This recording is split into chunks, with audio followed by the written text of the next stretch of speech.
buenas tardes, amigos. Gracias por acompañarnos como cada martes en este en vivo a las 4 de la tarde de Diario Salud 2. Hoy, como cada martes, con un especialista de la salud que estará compartiendo con nosotros un tema de interés para la población.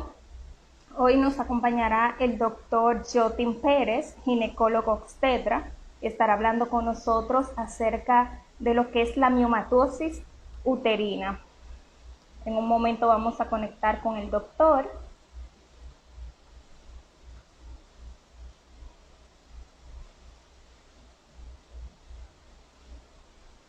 Por acompañarnos, bienvenidos.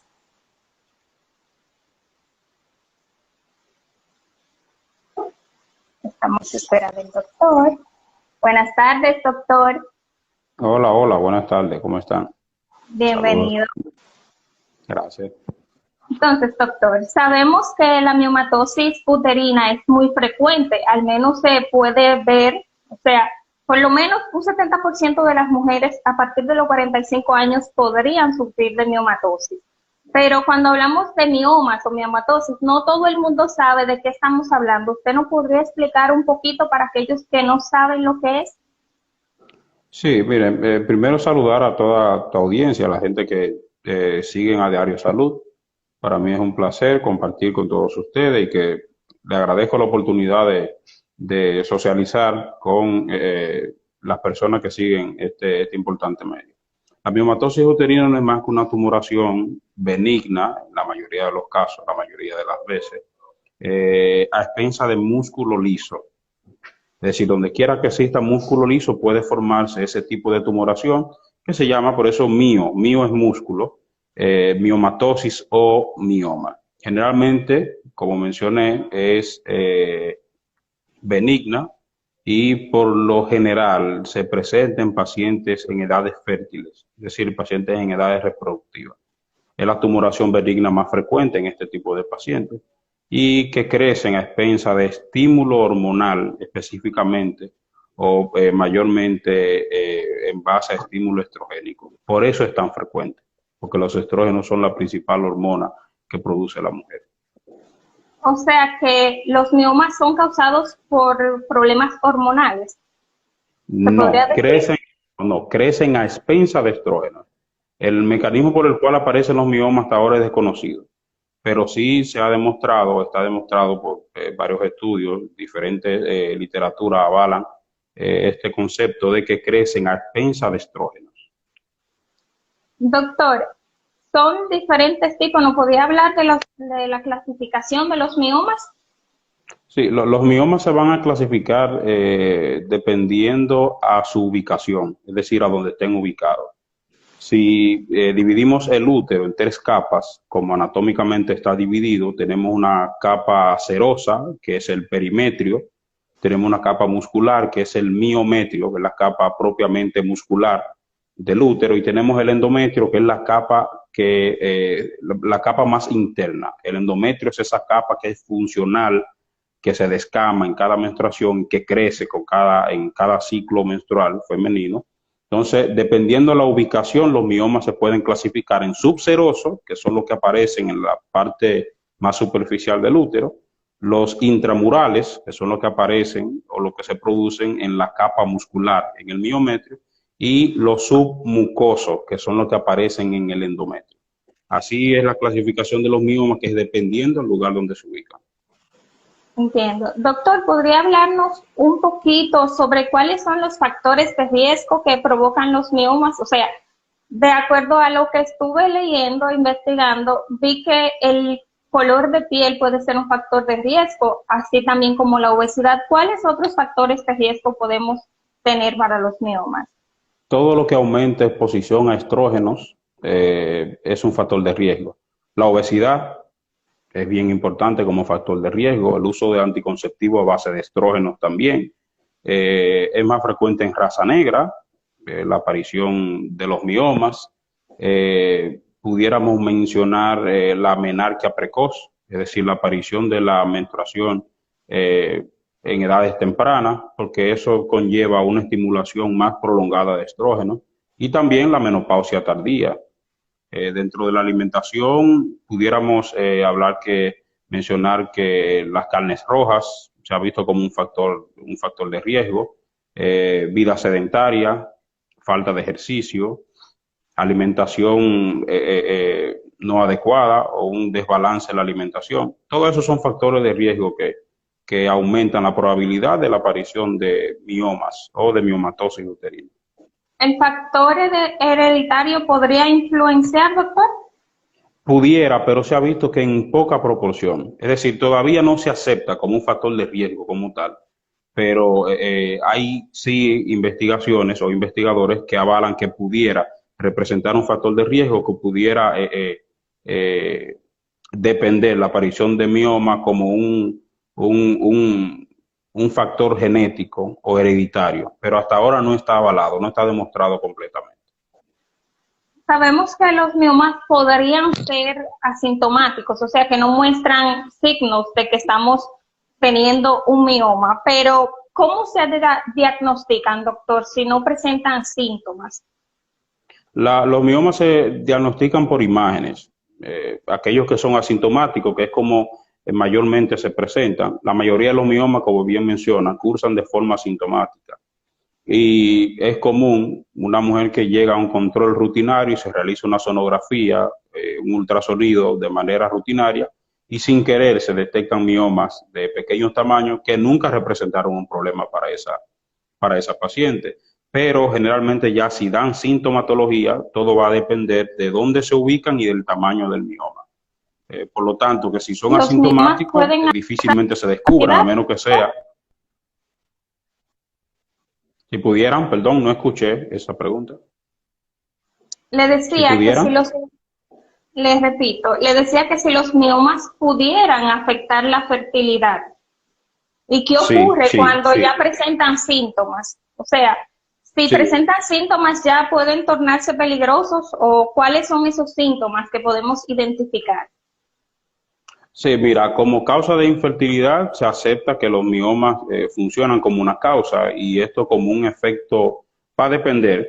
Si son subserosos, por ejemplo, dependiendo del tamaño, pudieran representar un efecto mecánico, comprimir o presionar las trompas de falopio y por lo tanto pueden impedir el tránsito del espermatozoide que posteriormente se pudiera unir con el óvulo. Ahí pudiera representar una causa de infertilidad.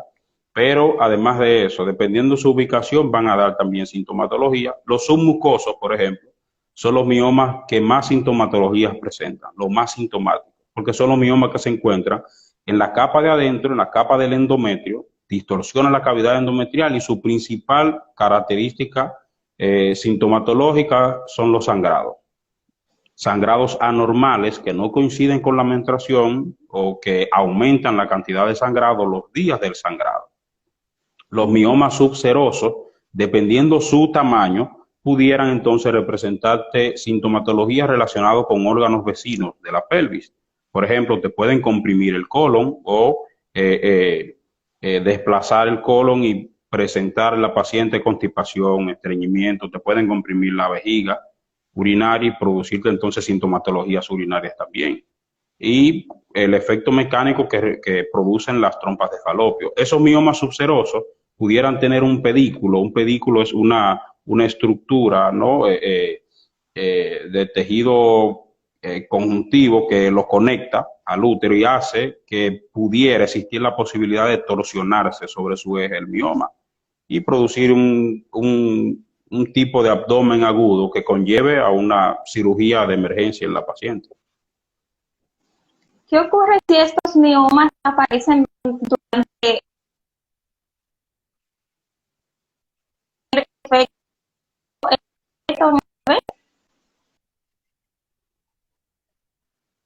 Perdón, me decías, ¿qué ocurre? Te escuché poco, Le parece que la decía conexión, que sí. durante el embarazo aparecen estos miomas, pueden tener algún efecto negativo en la gestación del bebé, si pueden afectar al bebé. Me dice efecto de los miomas en el bebé. Sí, durante esta. O sea, No te... te decía, si aparecen estos miomas durante la gestación, ¿cuáles efectos negativos podrían ocurrir en el bebé?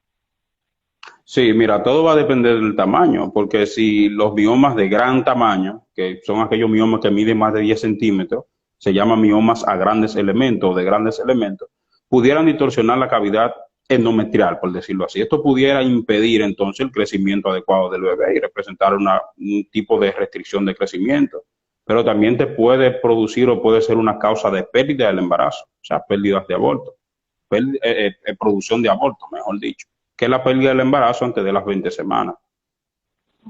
Básicamente, esa es una de las causas en las cuales los miomas representan un factor para pérdida del embarazo.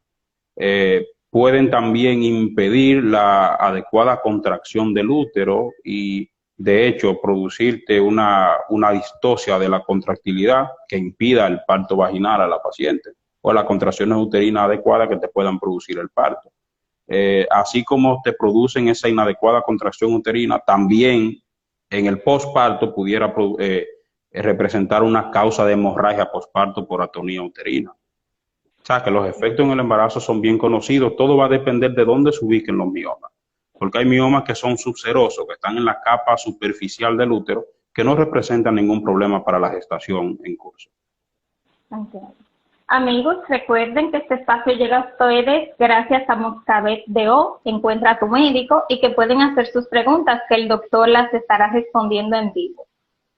Doctor, ¿cuándo es recomendable extirpar estos miomas, por así decirlo? ¿Cuándo se recomienda? Cuando dan síntomas. Cuando dan síntomas, es decir, un mioma que está sintomático, que no te está produciendo nada, se deja tranquilo y no se le hace nada, se le da seguimiento para vigilar su crecimiento. Ahora bien, si es un mioma que se torsionó o un mioma que te está produciendo algún problema, que está produciendo un sangrado y una anemia secundaria a ese sangrado, entonces sí, ahí ya hay que buscar un tratamiento. Todo va a depender. Los ginecólogos nos basamos para el tratamiento de los miomas, primero en el tamaño de los miomas, la sintomatología que está produciendo, la edad de la paciente y el deseo genésico de la paciente. No es lo mismo manejar una paciente con miomas de 40 años, que ya tiene paridad satisfecha, que ya tuvo sus hijos, ¿verdad? Se realizó una salpingectomía, que aparezca que estén produciendo un sangrado, que manejar entonces en una paciente de 25 años que no tiene hijos.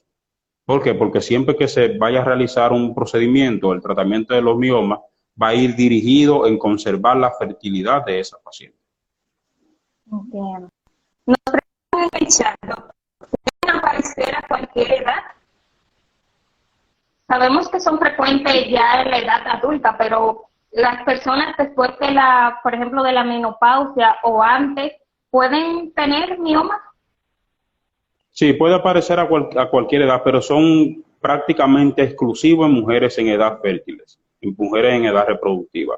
Después de la menopausia, su frecuencia disminuye considerablemente por los estrógenos, porque en la menopausia no hay estrógenos. Y son más frecuentes, pueden aparecer en cualquier edad, sí, pero son muy poco frecuentes en pacientes posmenopáusicos. Okay. Nos preguntan también, en mujeres con ciclo menstrual anormal, ¿se puede dificultar el diagnóstico o confundirse? No, porque va a depender la carta de presentación de esa paciente. La paciente llega con un sangrado o un ciclo menstrual anormal. Diríamos, ciclo menstrual anormal es aquella paciente que ve la menstruación o ve un sangrado varias veces al mes, ve un sangrado abundante cuando le llega su menstruación, cuando tiene su menstruación, o no le llega la menstruación. O sea, llega una menorrea, ausencia de menstruación. A esa paciente, evaluándola, de rigor, lleva un estudio de imágenes, dependiendo del tipo de paciente. Es decir, llevaría una sonografía. Entonces, en la sonografía se mostrarían o aparecerían esos nódulos ubicados en tal segmento del útero y, por lo tanto, el ciclo menstrual anormal no representa ninguna dificultad para el diagnóstico de los miomas. Entiendo. Doctor, aparte de de la intervención quirúrgica, ¿qué otros tipos de tratamientos existen para los miomas? Hay tratamientos farmacológicos, medicamentosos, hay unos medicamentos cuya finalidad es evitar el influjo hormonal estrogénico a la paciente. Es decir, sabemos que crecen, no hacen desaparecer los miomas, sino que frenan su crecimiento. Y estos medicamentos son análogos o antagonistas de la GnRH, hormona liberadora de gonadotropina. Eh, el, la mujer hormonalmente, para estudiarla, tenemos que estudiarla en base a un eje: hipotálamo, hipófisis, ovario. Entonces, en cada segmento de ese eje se produce un tipo de hormona que tiene un efecto de manera descendente a los demás segmentos. Y cuando damos ese tipo de medicamentos, lo que tratamos es de frenar desde arriba el eje, evitando la producción de GnRH y el efecto que tiene más en los demás segmentos del eje hipotálamo hipófisis ovario. ¿Qué pasa? Cuando realizamos eso, evitamos la producción de estrógeno, ya sea de manera directa por los ovarios o por recaptación periférica de los mismos.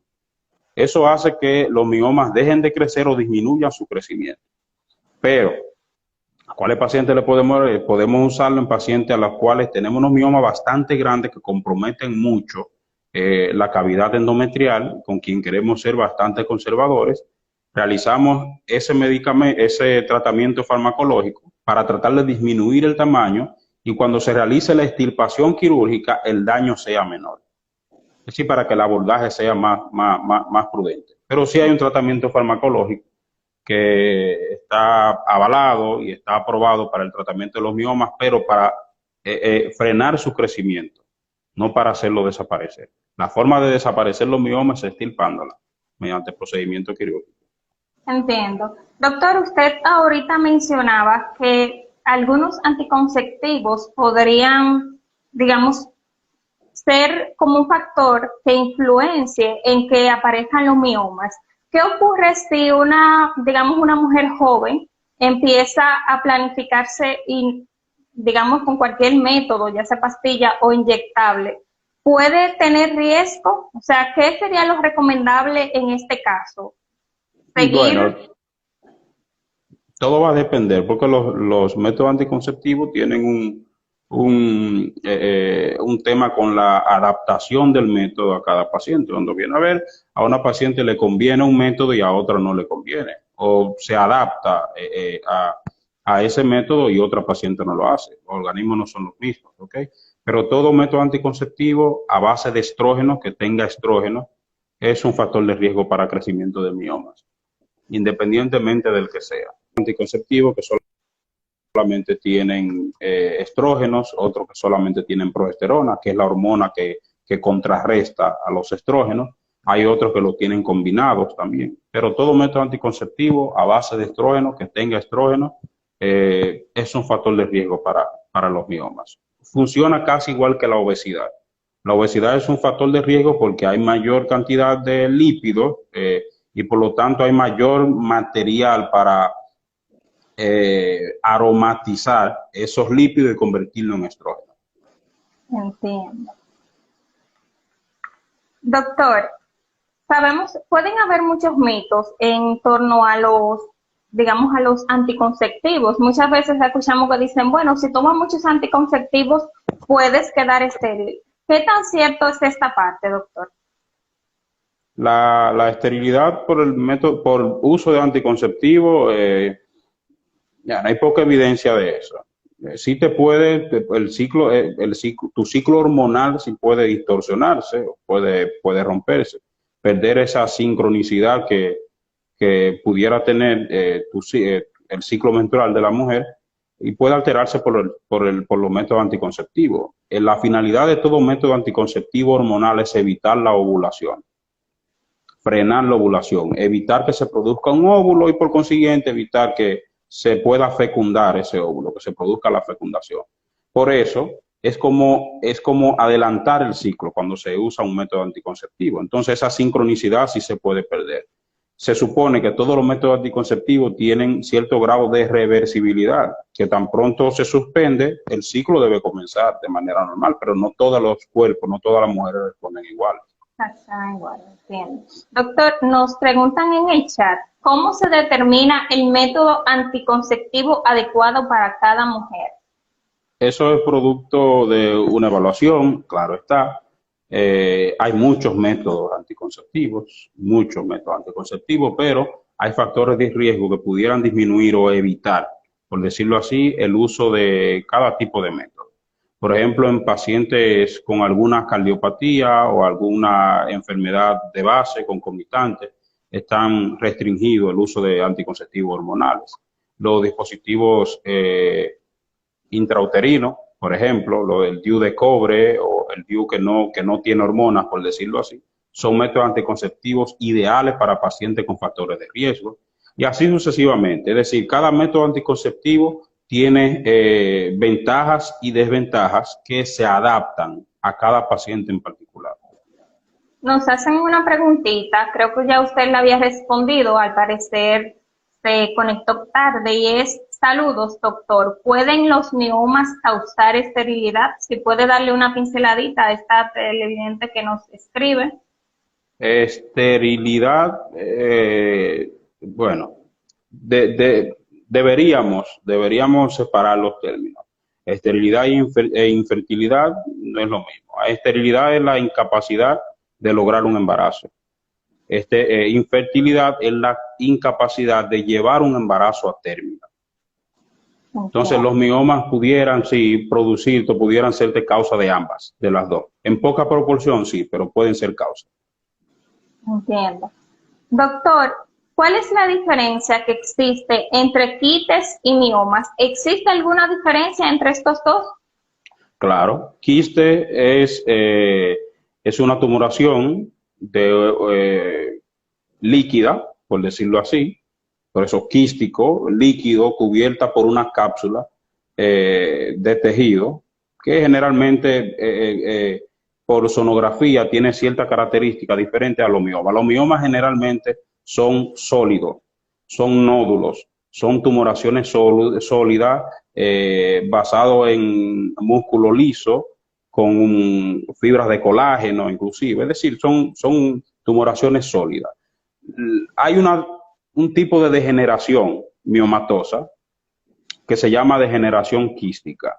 Es decir, es como la involución de los miomas, en lo que se convierten los miomas, que son de degeneración quística, y aún así tienen ciertas características diferentes a los quistes. Los quistes es una tumoración simple, líquida, cubierta por una capa que de lejos tú ves que es líquido. Es decir, aparece una translucencia o un reforzamiento quístico, que así se llama cuando se realiza por sonografía, que se ve una sombra, es decir, la luz la atraviesa, el ultrasonido la atraviesa también, que no pasa con los miomas, porque es una tumoración sólida. Entiendo, doctor. Amigos, recuerden que este espacio llega a ustedes gracias a Buscamed Do, Encuentra a tu médico, y que pueden hacer sus preguntas.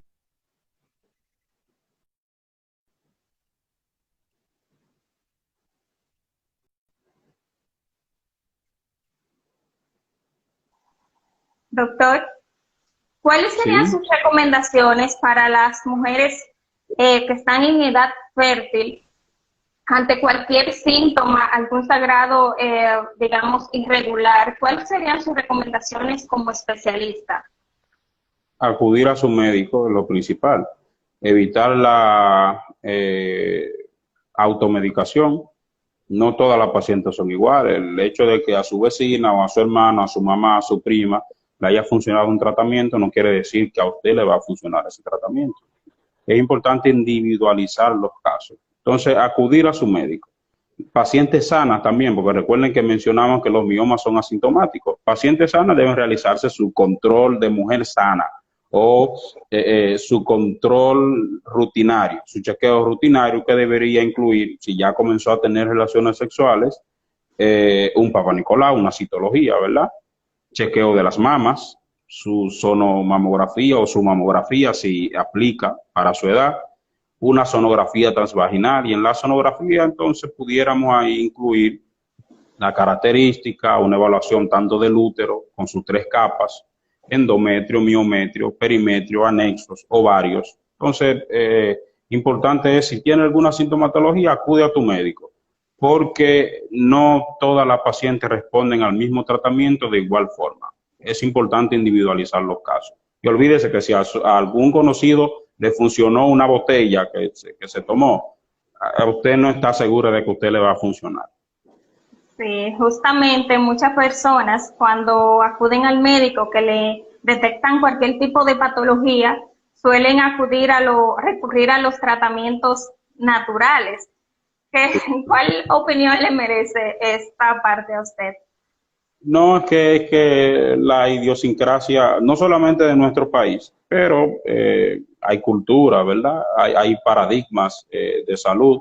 Todavía el paradigma mágico religioso existe, hay quienes creen en eso, pero nosotros como profesionales somos gente de ciencia, nosotros nos basamos en la ciencia, método científico, lo demostrable, la evidencia, lo que sabemos que funciona, que sabemos cómo funciona, sabemos qué hace daño, qué no hace daño, cuáles efectos produce y qué buscamos con cada uno. Por eso nos amparamos en eso. Aunque a alguien le funcione, yo como hombre de ciencia no puedo decir que no lo puedo recomendar, porque estaría faltando entonces a mi No juramento lo y a puede la avanzar. preparación, a mi.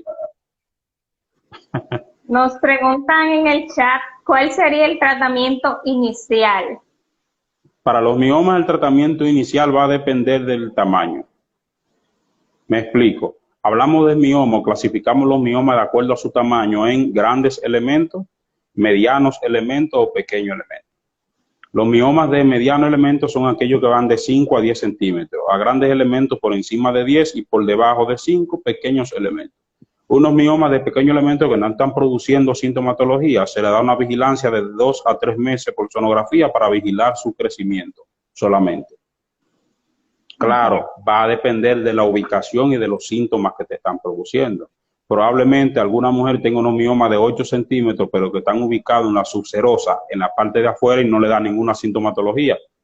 Y aquella que tiene uno de 3 centímetros, submucoso, es decir, en el endometrio, tiene un sangrado que no sale de una anemia. Entonces, a ese hay que buscarle un tratamiento. Ahí entonces nos basamos en la sintomatología. Pero de forma inicial, en un mioma asintomático, el tratamiento de entrada sería vigilancia. Vigilar su crecimiento con una sonografía en un tiempo prudente. Es decir, que los sangrados por los miomas también pueden provocar anemia. Todo lo que produzca sangrado. Usted cocinando en su casa, sangra por ahí, ese sangrado aumenta. Si ese sangrado aumenta, pues entonces, claro, usted le va a llevar anemia, porque pérdida de sangre es lo que da anemia. Nos preguntan, ¿los miomas se pueden convertir en cáncer? Sí, en muy poca proporción, menos de un 1%, pero hay una degeneración miomatosa, que se llama, que sí se puede convertir en cáncer, pero en Doctor, muy poca proporción.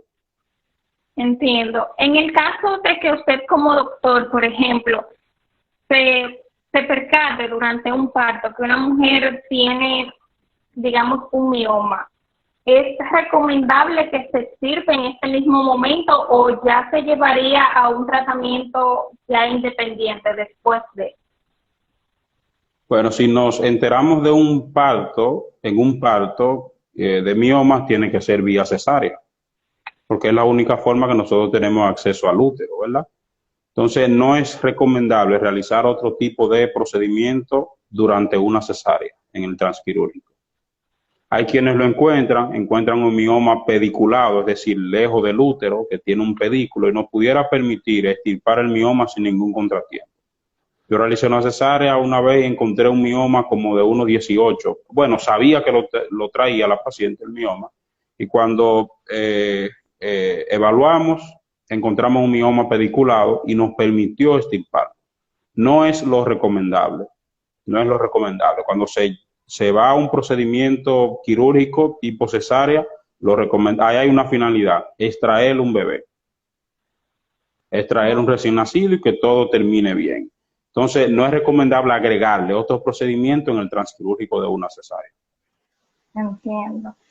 Doctor, la elección del tratamiento, usted decía que puede variar del tipo de mioma, pero ¿qué pasa ya en personas que tienen alguna comorbilidad? ¿No, estos tratamientos no pueden influir en ella? En pacientes con comorbilidad o con una contraindicación para cirugía, está contemplado el uso de tratamiento farmacológico para disminuir la sintomatología de los miomas. Entiendo. Es recomendable si tienen una contraindicación quirúrgica. Todo va a depender, no me canso, una y mil veces lo diré, de la ubicación, la sintomatología, el tamaño, la edad de la paciente. Una paciente con 45 años, por ejemplo, con miomatosis uterina grandes elementos. Cuando hablo de miomatosis es múltiples miomas, ubicados en todos los segmentos del útero. ¿Para qué voy a dar tratamiento? ¿Qué busco con realizar el tratamiento? Realizo una histerectomía y se acabó el problema. Entonces, contemplado, ni siquiera la miomectomía, sino la extirpación del útero, del órgano completo. No es lo mismo a una paciente con 45 años, por ejemplo, con los mismos miomas y con una contraindicación quirúrgica. Ahí puedo dar tratamiento farmacológico. O una paciente joven. Entonces, mi prioridad en paciente joven para tratamiento de miomas, si me voy por la vía quirúrgica, es conservarle su fertilidad. Extraer la cantidad de miomas posible que pueda y con el mayor de los cuidados de no tocar su endometrio, porque su endometrio es lo que le va a permitir a ella concebir un embarazo en lo adelante. Entiendo, doctor. Bueno, amigos, recuerden que este espacio llega a ustedes gracias a Buscamed Doc, Encuentra tu médico, y que pueden hacer sus preguntas, que el doctor las estará respondiendo de manera directa. Doctor, ¿cuáles serían sus recomendaciones? Bueno, nos preguntan aquí, ¿qué tipo de cirugía es más recomendable para tratar los miomas? ¿La cirugía abierta o la laparoscópica? La vía laparoscópica siempre es de elección para tratamiento de cualquier patología, siempre y cuando lo permita la patología en cuestión. Es decir, el abordaje es menos traumático, la recuperación es mejor, es decir, todas las ventajas que tiene la laparoscopía sobre la laparotomía, que es la cirugía abierta. Ahora, hay miomas, por ejemplo, que comprometen tanto al útero, que tienen un tamaño tan grande que el abordaje por vía laparoscópica es prácticamente imposible. Pero si la colocan las dos, universalmente se acepta. Claro que la vía laparoscópica es la vía ideal. Ahora, siempre y cuando se cumplan con las condiciones de la laparoscopía y que se le pueda realizar a la paciente. Luego de esta cirugía con la laparoscopía, ¿pueden volver a reaparecer estos miomas? ¿Existe el riesgo? Sí, los miomas aparecen. La recidiva de los miomas es bastante alta. De hecho, pacientes que se les realiza una miomectomía, lo recomendable es lograr un embarazo de 4 a 6 meses después de la cirugía, por miedo a que los miomas vuelvan a aparecer.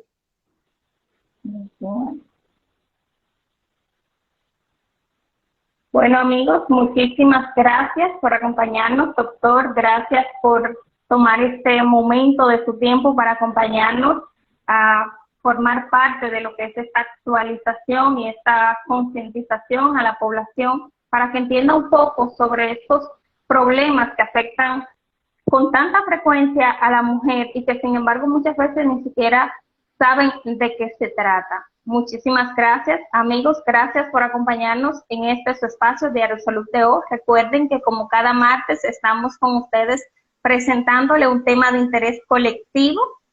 Doctor, ¿algo más? ¿Algunas recomendaciones que quiera agregar? Sí, no, mira, recomendarle a los que no son médicos que están aquí, claro, y a los médicos que en algún momento hemos tenido que ser pacientes. Así hay mujeres médicos que son pacientes y que tienen miomas, ¿ok?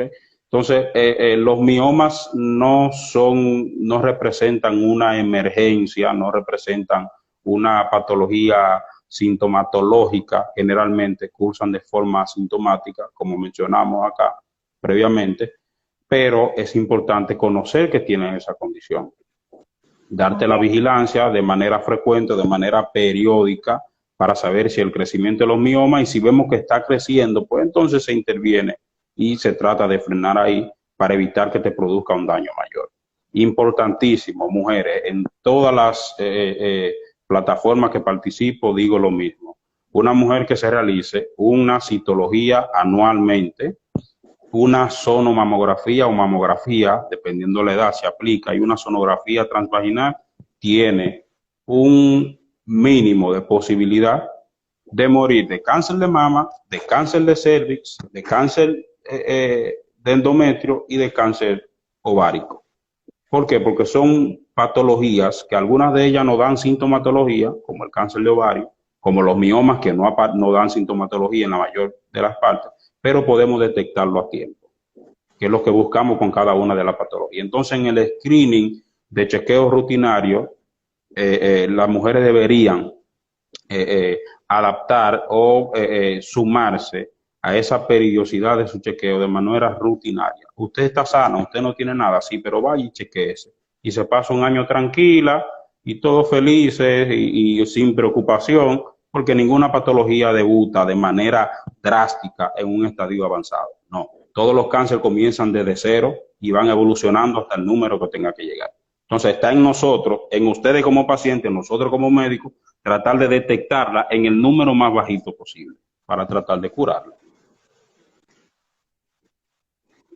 ¿A partir de qué edad es recomendable ya que se acuda a hacer ese chequeo periódico? Bueno, va a depender. Por ejemplo, para realizar una citología, un tipo Papa Nicolau, hay que hacer una especuloscopía. Y realmente las patologías cervicales aparecen por lo menos un año después de haber iniciado las relaciones sexuales. Después de un año de haber iniciado las relaciones sexuales, es recomendable realizarse una citología, por lo menos. Pero las demás patologías, como el cáncer de mama, como el cáncer de ovario, como el cáncer de útero, puede aparecer a cualquier edad. Los miomas pueden aparecer en cualquier edad. Claro, son más frecuentes a cierta edad, pero no como el cáncer de cervix, porque de todo eso que te mencioné, el único que se conoce que hay un factor etiológico, que hay un agente causal, es el cáncer de cervix, que es el virus de papiloma humano. Entonces, ¿cómo se contrae el virus de papiloma humano? Es una enfermedad de transmisión sexual. Entonces, si usted comenzó a tener relaciones sexuales, al año por lo menos, hágase una citología, hágase un Papa Nicolau. Nos preguntan, doctor, en el chat si los miomas se curan, digamos, definitivamente. Usted decía que ya puede uno, a pesar de que los opere, pueden reaparecer. Lamentablemente no se curan de manera definitiva. Los miomas vuelven a aparecer. En la mayoría de los casos hay excepciones en las que no aparece, pero no se acepta que los miomas se curan en su totalidad. Bueno, doctor, muchísimas gracias. Gracias por acompañarnos. Gracias a ustedes por la invitación y estamos a sus órdenes. Gracias. Amigos, recuerden que este espacio llegó a ustedes gracias a Buscamed Do, Encuentra tu médico, y que cada martes estamos aquí con una transmisión en vivo con un invitado que tratará un tema de salud de interés colectivo. Muchísimas gracias.